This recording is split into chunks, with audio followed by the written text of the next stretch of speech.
Assalamualaikum warahmatullahi wabarakatuh.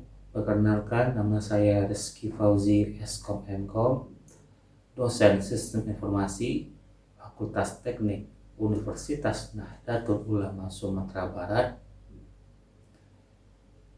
dan saat ini sedang menempuh studi S3 di Wuhan University of Technology yang statusnya tugas belajar,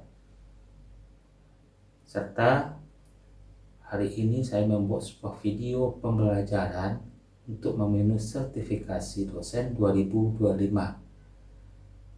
Dan selanjutnya saya akan menerangkan mata kuliah yang saya ampu sebagai berikut.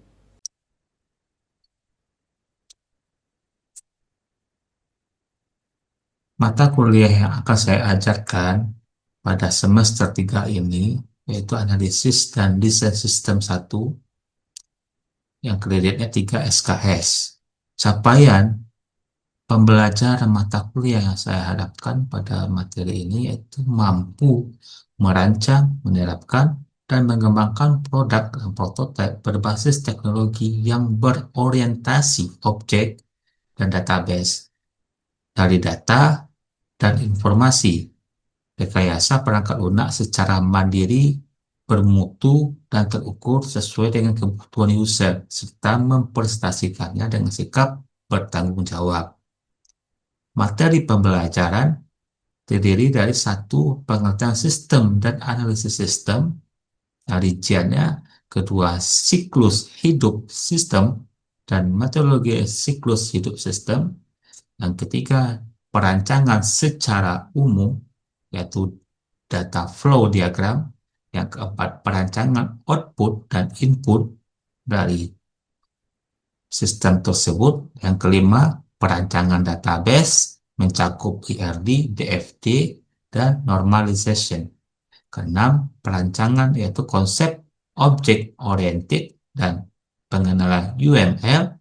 Yang ketujuh, alat bantu dan langkah-langkah UML, view diagram, dan pembuatannya. Langkah-langkah referensi yang saya jadikan dalam mata kuliah ini yaitu satu, Jugianto yang berjudul Analisis dan Desain Sistem Informasi Pendekatan Terstruktur Teori dan Praktek Bisnis. Yang kedua dari Tilley dan DKK yang berjudul Sistem Analisis dan Desain edisi ke-11, dan dari Dennis, Alan, dan DKK yang berjudul System Analyze dan Design. Dan yang keempat itu analisis dan perancangan sistem informasi Point of Sales di berupa jurnal dari analisis desain sistem. Oke. Satuan kerja pembelajaran pada pertemuan kedua ini, sub CPMK-nya yaitu mahasiswa mampu menjelaskan konsep dan tahapan siklus pengembangan hidup sistem yang terjadi perencanaan, analisis, desain, dan implementasinya. Nah, indikatornya mereka bisa mengidentifikasi tahapan siklus hidup sistem pengembangan sistem. Nah, materinya yaitu berjudul System Development Life Cycle. Nah, metode pembelajarannya ada dua modelnya. Yang pertama DAA, Delivery, Interaction, dan Assessment.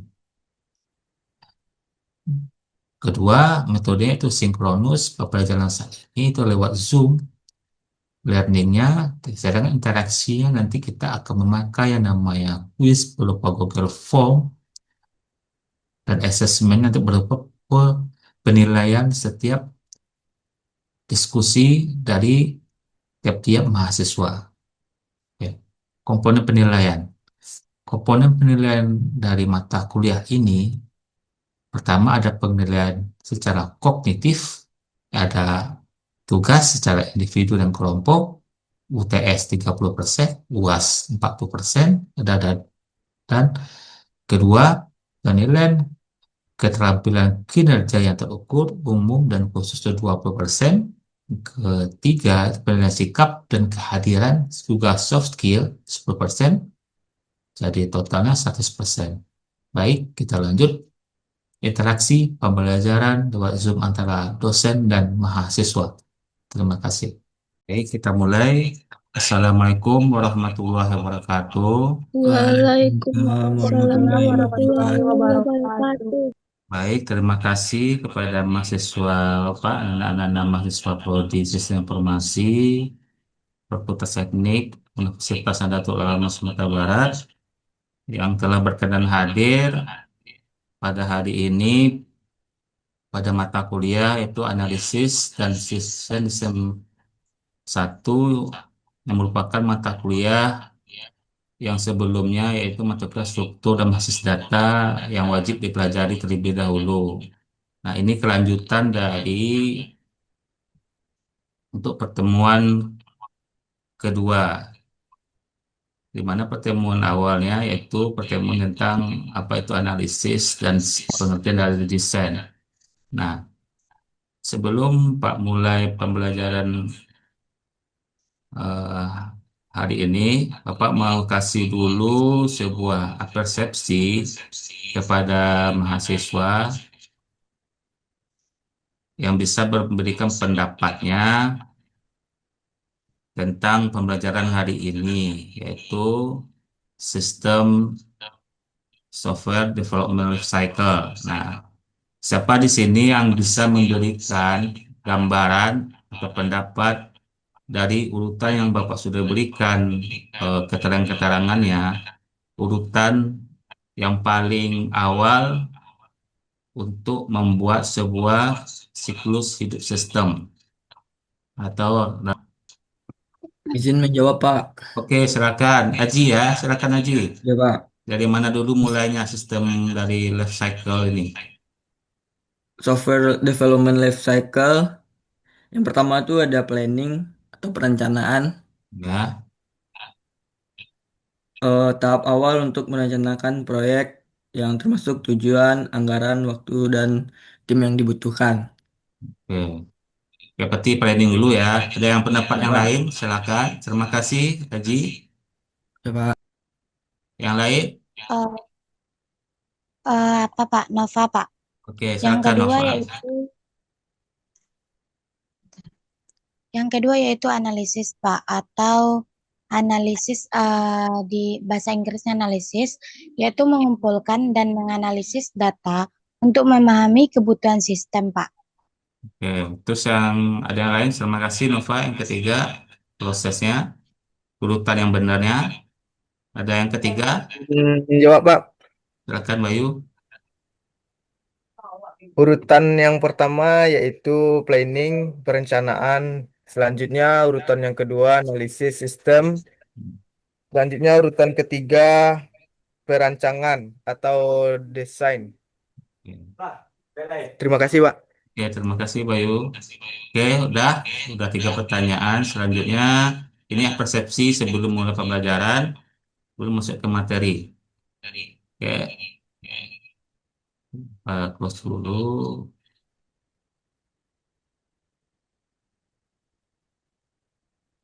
Kita masuk ke materi.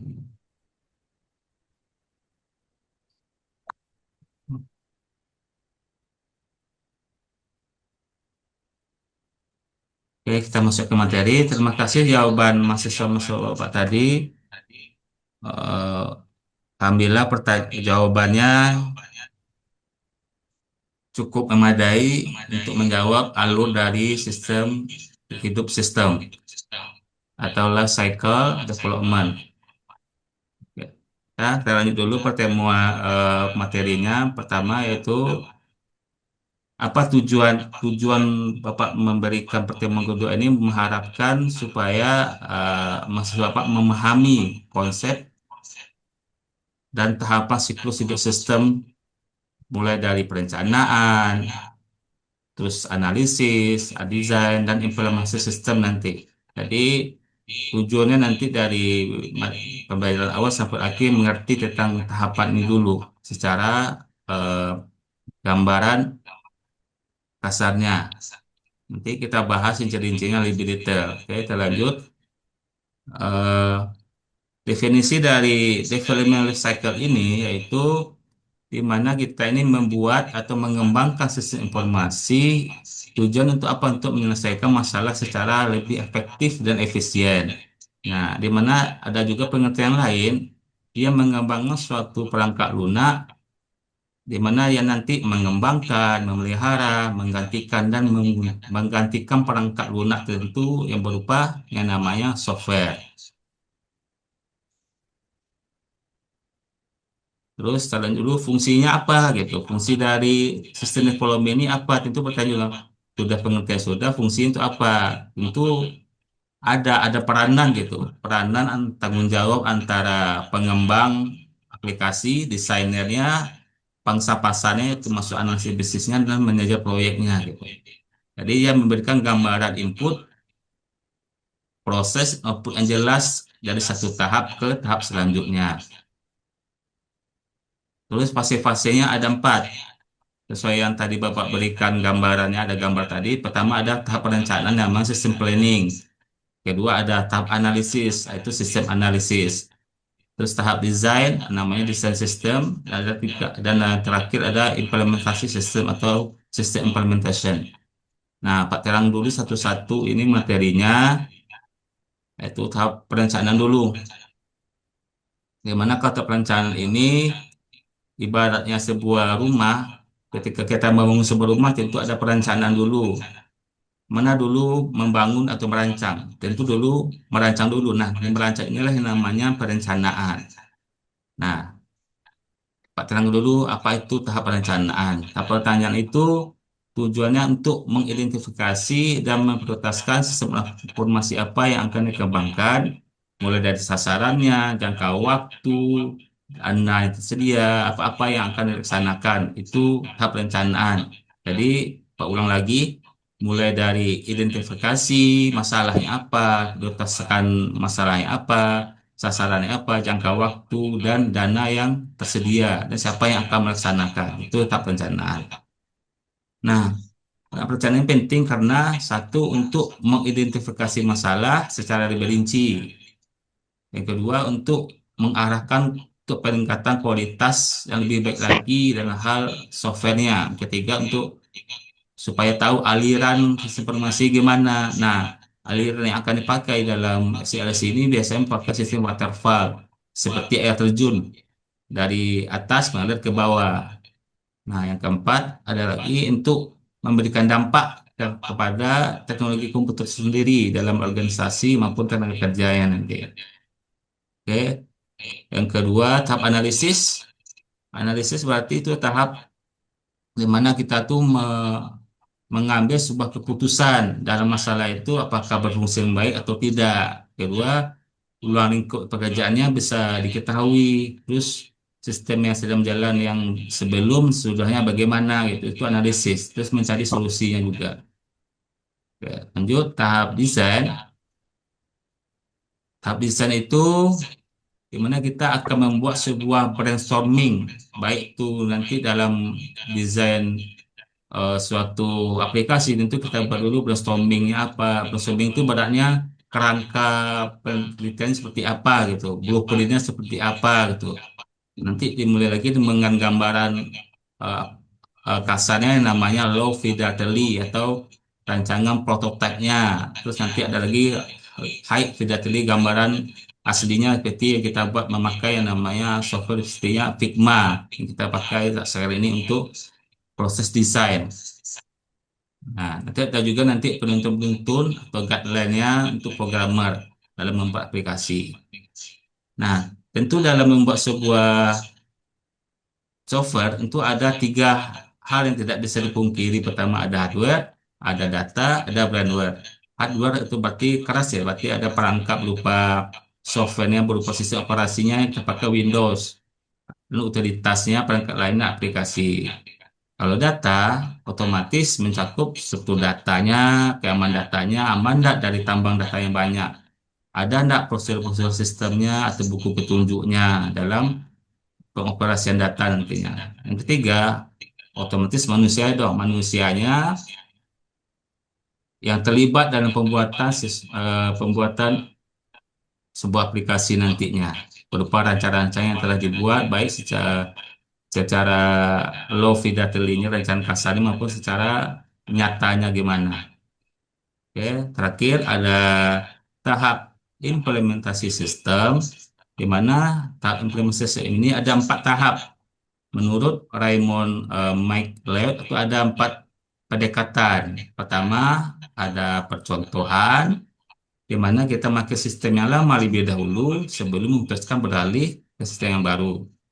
Kedua, serentak, di mana sistem lama dihentikan serentak dengan sistem yang akan ganti yang baru. Kalau bertahap, artinya kalau bertahap, sebagian-sebagian dulu, secara bertahap, sehingga baru kali ke sistem yang baru. Jadi bertahap ini pelan-pelan, tadi tidak langsung di-cut pembuat aplikasinya ke sistem yang baru. Keempat, paralel. Paralel mana sistem lama dipertahankan. Nah, sementara sistem baru mulai dioperasikan. Jadi, sistem lama ini tidak terpakai misalnya dalam sebuah aplikasi masih memakai program ini, aplikasi ini. Kita mau beralih ke eh, aplikasi yang lain. Nah, itu harus dipertahankan dulu sistem lama sebelum beralih ke sistem yang baru. Nah, diuji dulu kebenarannya apakah bisa dilepas atau tidak. Itu yang namanya paralel. Nah, tahap-tahap pemeliharaan sistem itu tentu harus menunjang atau menjamin kelangsungan atau kelancaran dari penyelesaian sistem tersebut. Pertama, bug-bug atau gangguan-gangguan kecil dari sistem tersebut. Kedua, dari sistem pengoperasiannya, kita lakukan penyempurnaannya, terus antisipasi faktor dari virus-virus yang merusak sistem aplikasi tersebut. Dan ini nanti materinya silakan mahasiswa Pak nanti kalau seandainya mau lebih detail lagi, diberi lagi pemahaman silasi, ini ada YouTube-nya. Oke, dari bila ada nanti di sisi diskusi kita bahas tentang siklus sistem ini. Kita lanjut dulu tentang kuis kita. Kuis kita di grup udah Bapak share. Silakan Bapak kasih waktu untuk menjawabnya itu 5 menit. Silakan buka dulu formnya itu. Oke, udah nampak di Zoom-nya soalnya. Sudah, Sudah, Pak. Pak. Nah, oke, kita bahas ya. Pertanyaan pertama, coba dijawab dulu sama Aji. Sistem development life cycle adalah metode untuk mengembangkan perangkat keras. Benar atau salah, Aji? Silakan di mukanya dinampakkan semuanya untuk menjawab soal pertanyaan ini semuanya. Oke, Oh, izin menjawab, Pak. ya, Salah, Pak. salah. Iya, Penjelasannya Pak. gimana salahnya? Mana yang betul ya? Karena sis- karena sistem SDLC digunakan untuk pengembangan sistem informasi dan perangkat lunak, bukan perangkat keras, Pak. Ya, betul. 100 untuk Aji. Terima kasih. Ya, Jangan di Pak. zoomnya tetap ya mukanya. Terus yang kedua, fungsi SDLC yaitu memberikan peran dan tanggung jawab yang jelas antara tim pengembang. Benar atau salah? Silakan Nova. Benar, Pak. Benar. Bisa berikan penjelasannya? Bisa, Pak. Ya, silakan. Salah satu fungsi utama SDL (System Development Letter) adalah memberi tanggung jawab yang jelas antara anggota tim pengembang dalam setiap tahap. Seperti analisis sistem bertanggung jawab pada tahap analisis, desainer sistem pada tahap perancangan, dan programmer pada tahap implementasi, dan tim pemeliharaan pada tahap meta next. Oke, makasih Nova. Benar sekali jawabannya. Terus yang ketiga, tahap pertama SDLC adalah tahap implementasi. Benar atau salah? Silakan jawab Tasya. Salah, Pak. Salah. Oke, penjelasannya. Karena tahap pertama dalam SDLC itu adalah tahap planning, yaitu perencanaan, Pak. Perencanaan dulu ya, bukan implementasi ya. Oke, terima Ya, kasih Pak. Nova. Lanjut. Keempat, tujuan tahap analisis adalah untuk mendesain antar pengguna sistem. Benar atau salah? Silakan Bayu. Salah, Pak. Salah. Oke, penjelasannya, saya berikan penjelasannya. Karena tahap analisis SDLC itu mengumpulkan dan memahami kebutuhan sistem secara menyeluruh, termasuk kebutuhan fungsional dan non-fungsional dari pengguna atau pemangku kepentingan. Oh iya, betul. Terima Ya, kasih, Bayu. Jawabannya betul. Salah, betul, tapi benarnya jawabannya salah. Oke. Oke. Pak. Lanjut yang kelima, tahap desain dalam simulasi fokus bagian sistem dibangun. Benar atau salah? Silakan Selma Wahyu Andira. Silakan nampakkan wajah-wajah terbaiknya. Benar, Pak. Benar. Tahap Ya. nomor 5, tahap desain dalam simulasi fokus bagian sistem dibangun. Nomor 5 ya, benar. Oke, penjelasannya gimana tak benarnya? Karena merancang arsitek sistem dan menentukan komponen sistem, membuat spesifik desain, mempersiapkan untuk pembangunan. Oke, berarti dia tahapnya harus menghasilkan blueprint dulu ya untuk rancang sistem yang dibangun instalasi dulu. Benar. Oke, terima kasih. Yang keenam, salah satu pendekatan implementasi sistem baru adalah sistem paralel. Benar atau salah? Silakan Alizar Sritotet. Silakan Alizar.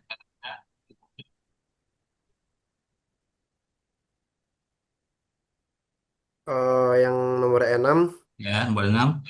Benar atau salah? salah, Pak. Salah. Kenapa salah? Jawabannya salah. Karena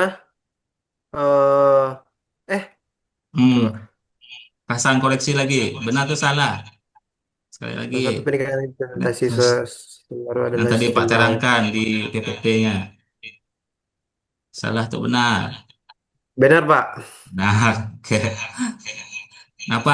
Sudah saya berikan penjelasan dari PPT Benar Pak. karena eh Jelaskan, jelaskan sistem gimana paralel adalah salah satu pendekatan implementasi sistem baru. sistem baru sampai ke sistem baru sampai terbukti stabil gitu. Oke, terima kasih. Ya, Pak. Lihat Ya, Pak. tujuh. Sama-sama, Pak. Kita berapa orang nih? 6 atau 7 orang dalam grup ini? Ada yang belum menjawab kasih pertanyaan? Siapa yang belum ya?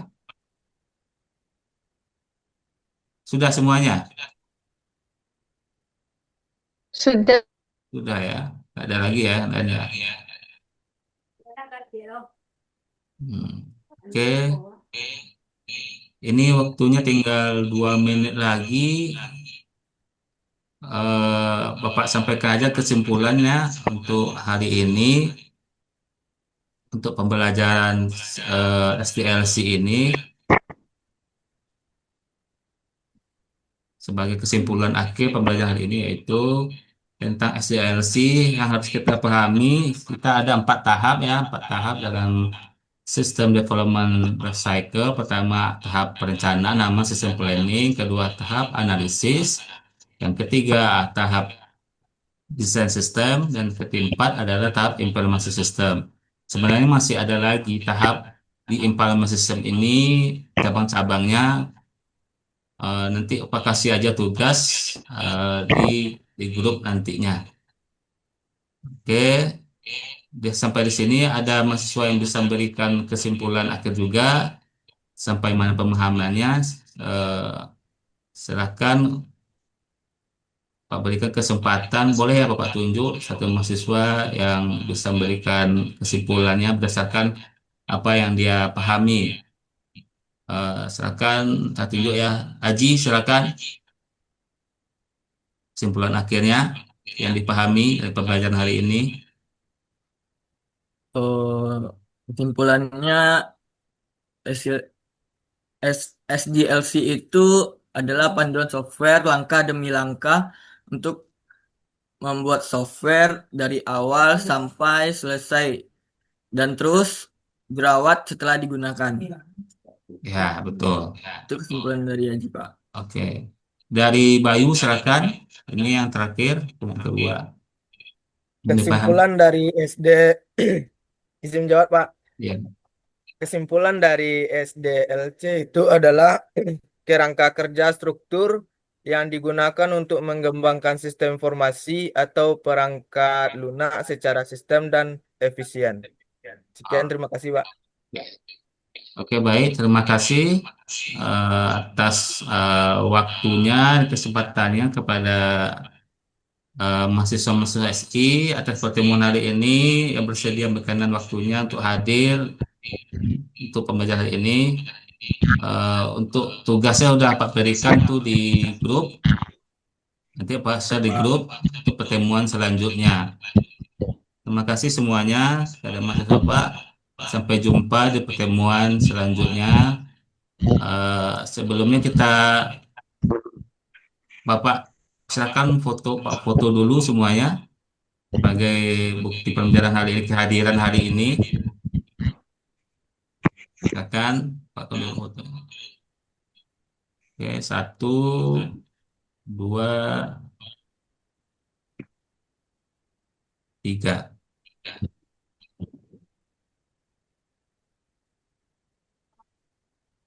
Oke, terima kasih kepada